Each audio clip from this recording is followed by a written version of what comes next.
Thank you so much. Sorry about the heat and humidity in here. That's Steve's fault. He's from Louisiana.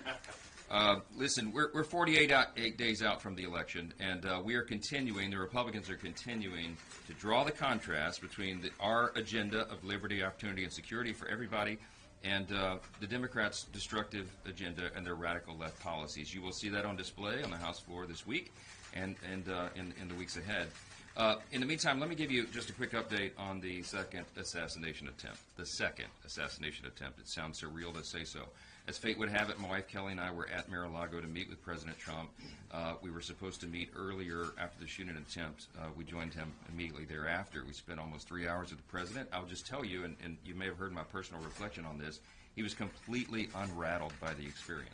Donald Trump is a strong individual, and he's a strong leader. And I don't think anyone can argue the case that there's been anyone, and certainly in the modern political era, probably throughout our history, who's been so aggressively attacked, and yet he remains so resolute and so committed to keep fighting for the American people. And I was very inspired by that. And I know that we all understand we've got to get down to the bottom of this. The Secret Service has dropped the ball, and it's inexcusable. We have a task force that has been investigating the events of Butler, Pennsylvania.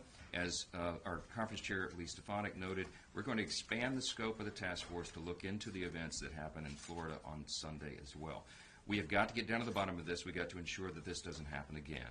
If they need additional funding, Congress will supply that. But we're told it's a manpower problem. Even if we gave them $3 billion tomorrow, it's impossible to hire 2,500 new Secret Service agents in a short period of time. We're less than 50 days out from the election.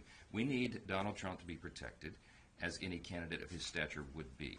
I called the White House yesterday. I made a demand to the White House, President Biden, supply for President Trump the same degree of protection that a sitting president has. He's a former president. I believe he's going to be the next president. And right now, he's a candidate under the greatest threat of any candidate in modern political history. It justifies that level of protection. I think the White House, I hope the White House will see the wisdom in that, and I hope that they'll do everything they can, because the buck stops at the White House in the Oval Office, and President Biden has an obligation of that.